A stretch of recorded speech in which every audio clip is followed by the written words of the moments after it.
Hello, this is Dr. Rhadi Ferguson from the Pro MMA Now, and I have the opportunity to speak with the CEO of Bellator Fighting Championships, Bjorn Rebney.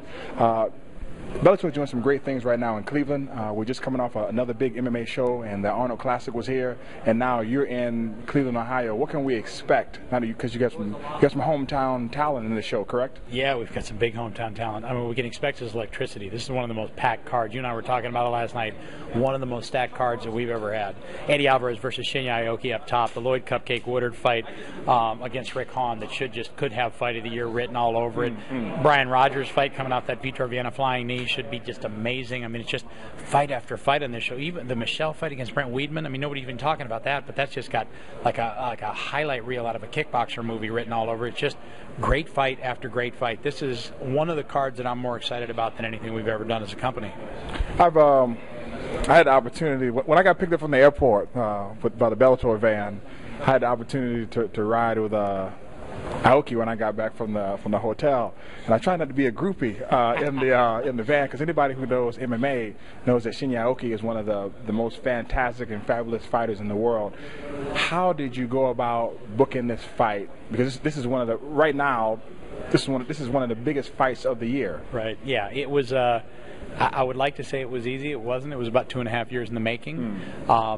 Dream used to have an alliance with Strikeforce, and at that time, Dream wasn't really open to working with other promoters. But with Strikeforce kind of coming off of their position, Dream opened up. And Eddie Alvarez, who was our champion for a lot of years, wanted the rematch against Aoki, and he kept coming to me and saying, "Can you please give me that rematch? Can you please give me that rematch?"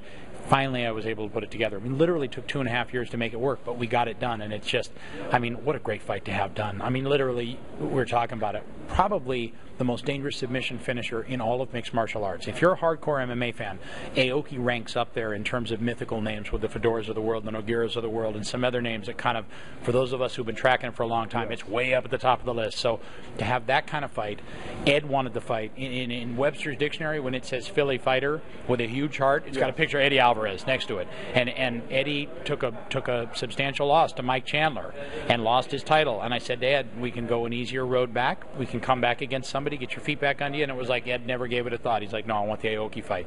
So, I mean, a lot on the line. A big fight for both of these guys. And God, I can't wait to see it happen.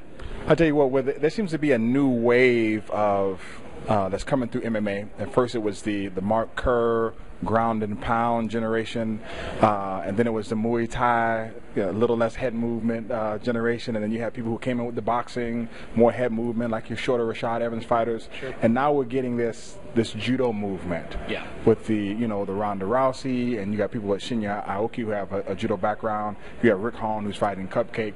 Kind of speak about having the somebody like Rick Hahn, who went to the Olympics in 2004, a world-class athlete in your organization, and the judo movement in MMA.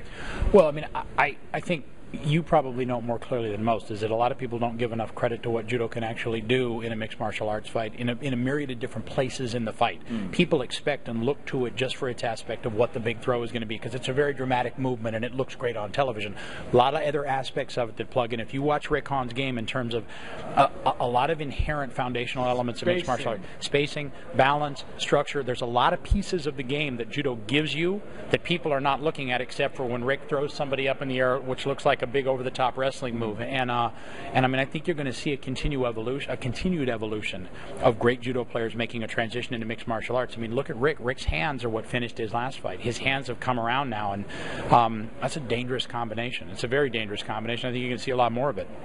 Well, I just want to wrap up here. I really appreciate your time, but can you kind of speak to some of the viewers who are watching about the relationship with Bellator, Viacom, and what we can see in the future with Spike TV? Well, it's magic. I mean, you and I have talked about it before. It is Viacom as a corporate entity wrote the book in mixed martial arts in terms of reaching our consumer base at their core, connecting with those consumers vis-a-vis Spike Network. If it wasn't for Spike, we're not sitting here. We're not having this conversation. In 2005, they made a commitment to what you and I believe is the best game in the world in terms of professional athletics, and they have stuck to it.